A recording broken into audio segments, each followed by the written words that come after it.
computer right there. All right, so the final question that we have for the panel is this one here. And again, they'll get 3 minutes. There'll be no rebuttal time on this one. Setting aside the argument about the impact on municipalities, let's talk about the practical effects of this legislation, pro and con, on the individual vehicle owner. According to the legislation, certain vehicle owners would directly benefit from legislation, while other types of vehicle owners would not. Share your opinion on why this is or is not a desirable aspect of this proposal. I gotta find out what I'm doing wrong with John. Don't hold the bottom of the microphone. Don't hold the bottom of the microphone.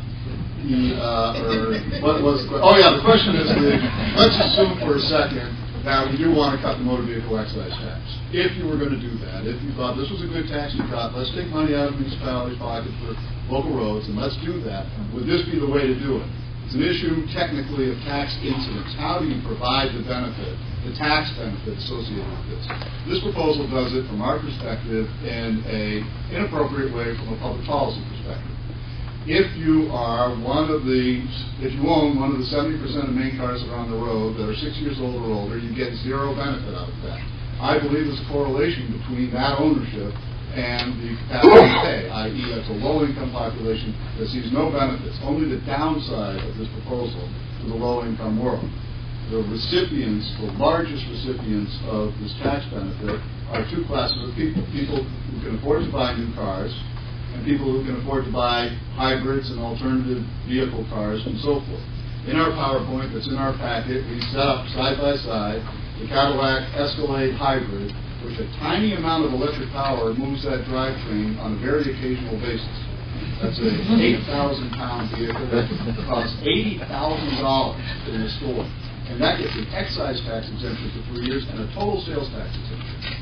In the next lot over in the Ford lot, that Ford Focus gets no excise tax exemption and no sales tax exemption because it only gets 27 miles per gallon and it doesn't have an electric motor that pumps that drivetrain. That's a sort of an absurd result from the distribution of the benefits, if you believe there are benefits associated with this program.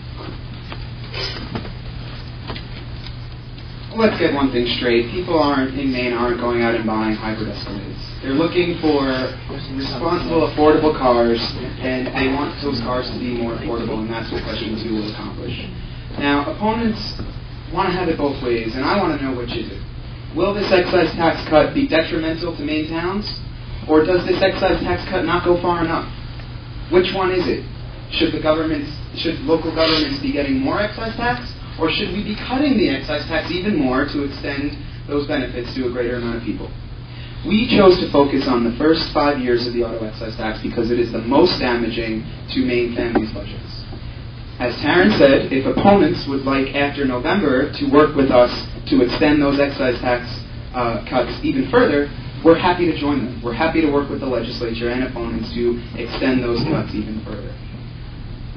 Another question I have, can anybody here name me a car that lasts forever? No hands. If there were cars that lasted forever, perhaps the opponents' arguments would be able to hold a little more water, but the fact remains, people have to upgrade to newer cars. The excise tax cut, question 2, will allow them to do so in a much more affordable way. It will allow them to put a newer, cleaner, safer car within reach for more Maine families. Thank you. Thank you.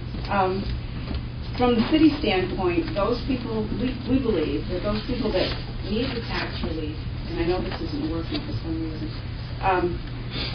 hold it up closer, those people that need the tax relief or get into that classification as Chris talked about are not going to see any benefit for this. In the city, when this gets passed, if this gets passed, we're going to have to deal with that person that comes to the counter and is registering his vehicle, and he says, how come I don't get a break? And we're going to have to explain to them.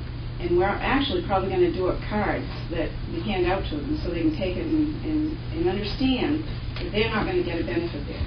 We're always explaining the changes in the laws, the impacts to the people, how that affects them, or why it doesn't benefit them.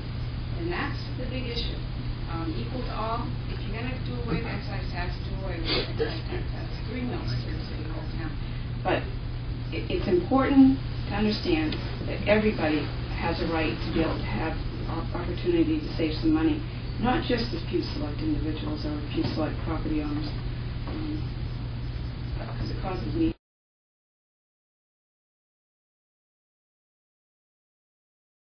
I just want to remind you of what this means to Maine families. This card has on the back the most popular cards purchased in Maine last year. These are the actual tax savings over the first 5 years of ownership. I drive a 98 Honda Accord. My auto excise tax bill to register it every year is about $100. When we targeted this initiative, we thought, paying 4 mils on a car seems like a reasonable amount.